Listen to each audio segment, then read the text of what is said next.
नमस्कार। आकाशवाणी जयपुर अजमेर से प्रस्तुत हैं प्रादेशिक समाचार।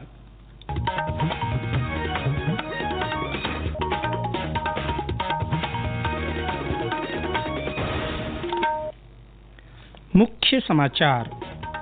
आज शिक्षक दिवस है। प्रधानमंत्री नरेंद्र मोदी ने शिक्षकों और विद्यार्थियों से स्वदेशी उत्पादों, मेक इन इंडिया और वोकल फॉर लोकल को बढ़ावा देने का आह्वान किया। प्रधानमंत्री नरेंद्र मोदी ने वस्तु एवं सेवा कर जीएसटी को तर्कसंगत बनाने को आजादी के बाद का सबसे बड़ा सुधार बताया है।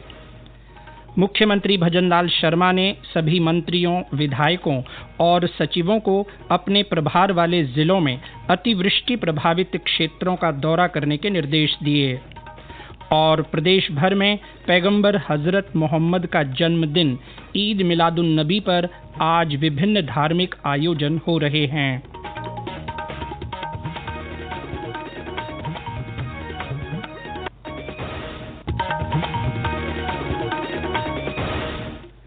समाचारों के साथ मैं जितेंद्र सिंह पूनिया। और अब समाचार विस्तार से। प्रधानमंत्री नरेंद्र मोदी ने कहा है कि शिक्षक आमतौर पर अपने विद्यार्थियों को होमवर्क देते हैं, लेकिन वे बदलाव के लिए शिक्षकों को एक होमवर्क देना चाहते हैं।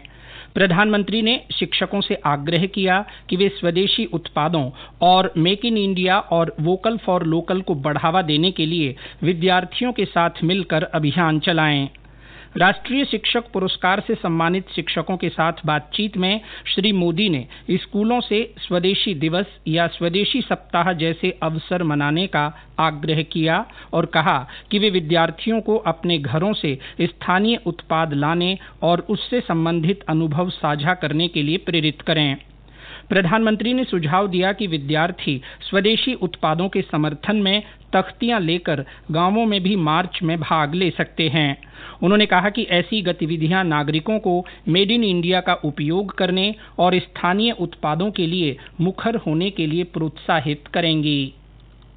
लाल किले से मैंने वोकल फॉर लोकल, स्वदेशी अपनाने का बड़ा आग्रह किया। आह्वान स्वदेशी यानी जो कुछ भी हमारे देश में पैदा होता है, जो हमारे देश में बनता है, वो चीजें जिसमें मेरे देशवासियों के पसीने की महक है, वो चीजें जो मेरे देश की मिट्टी की सुगंध जिसमें है, वो मेरे लिए स्वदेशी है। और इसके प्रति हमारा गौरव होना चाहिए। हर घर पर बच्चों को कहना चाहिए, घर पर एक बोर्ड लगाओ, जैसे हर घर तिरंगा है ना, हर घर स्वदेशी, घर घर स्वदेशी। और उसी पर हर दुकानदार अपने यहाँ बोर्ड लगाए, गर्व से कहो यह स्वदेशी है। श्री मोदी ने कला और शिल्प कक्षाओं तथा स्कूल समारोहों में स्वदेशी सामग्रियों के उपयोग के लिए भी शिक्षकों और विद्यार्थियों को प्रोत्साहित किए जाने पर जोर दिया, ताकि भारत में उत्पादित वस्तुओं के प्रति गौरव की भावना को बढ़ावा मिले। आज शिक्षक दिवस है। ये दिन शिक्षाविद और पूर्व राष्ट्रपति डॉक्टर सर्वपल्ली राधाकृष्णन की जयंती के अवसर पर मनाया जाता है। राष्ट्रपति द्रौपदी मुर्मू आज नई दिल्ली में विज्ञान भवन में शिक्षकों को राष्ट्रीय पुरस्कार प्रदान करेंगी। ये प्रतिष्ठित वार्षिक पुरस्कार उन उत्कृष्ट शिक्षकों को दिया जाता है जिन्होंने अपने समर्पण और प्रतिबद्धता से शिक्षा को गुणवत्तापूर्ण बनाया है और विद्यार्थियों के जीवन पर उसका गहरा असर पड़ा है। राज्यपाल हरिभाऊ बागड़े और मुख्यमंत्री भजनलाल शर्मा ने भी शिक्षक दिवस पर बधाई और शुभकामनाएं दी हैं। राज्य स्तरीय शिक्षक सम्मान समारोह जयपुर के बिड़ला सभागार में आयोजित होगा। स्कूल शिक्षा विभाग की ओर से आयोजित होने वाले समारोह में मुख्यमंत्री भजनलाल शर्मा, उप मुख्यमंत्री तथा तकनीकी और उच्च शिक्षा मंत्री डॉक्टर प्रेमचंद बैरवा और शिक्षा मंत्री मदन दिलावर शामिल होंगे। अजमेर में आज केंद्रीय विश्वविद्यालय में आयोजित कार्यक्रम में विधानसभा अध्यक्ष वासुदेव देवनानी चयनित शिक्षकों को शिक्षक उत्कृष्टता पुरस्कार से सम्मानित करेंगे।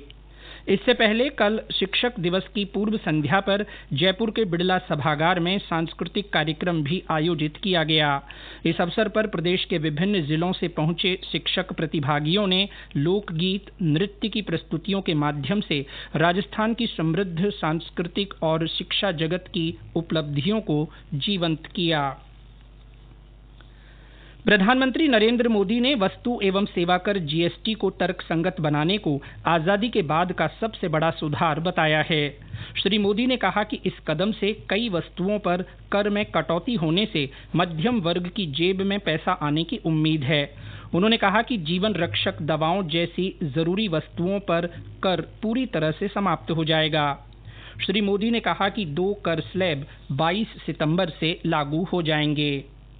अब जीएसटी और भी ज्यादा सिंपल हो गया है, सरल हो गया है। जीएसटी के मुख्यतः 2 ही रेट रह गए हैं, 5% और 18%। और 22 सितंबर सोमवार जब नवरात्र का पहला दिन है और ये सारी चीजों का मातृशक्ति को संबंध तो बहुत ही रहता है, और इसलिए नवरात्रि के इस प्रथम दिवस पर जीएसटी का जो एक रिफॉर्म वर्जन है, नेक्स्ट जनरेशन रिफॉर्म किया हुआ, वो लागू हो जाएगा।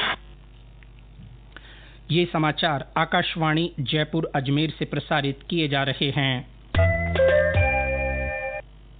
समाचार बुलेटिन में आपका फिर स्वागत है। मुख्यमंत्री भजनलाल शर्मा ने सभी मंत्रियों को अपने प्रभार वाले जिलों में अतिवृष्टि प्रभावित क्षेत्रों का दौरा करने और राहत और बचाव कार्य का सघन निरीक्षण करने का निर्देश दिया है। मुख्यमंत्री ने सभी विधायकों से भी आज से 7 सितंबर तक अपने अपने विधानसभा क्षेत्रों में दौरा कर प्रभावित इलाकों का निरीक्षण करने को कहा है।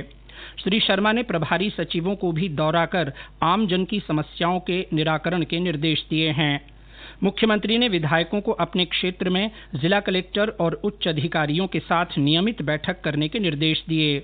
श्री शर्मा ने विधायकों को प्रभावित क्षेत्रों में पहुंचकर लोगों का मनोबल बढ़ाने, निचले इलाकों से लोगों को समय पर सुरक्षित स्थानों पर पहुंचाने, भोजन पैकेट, पीने का पानी, दवाइयों और कपड़ों के वितरण की निगरानी करने को भी कहा है।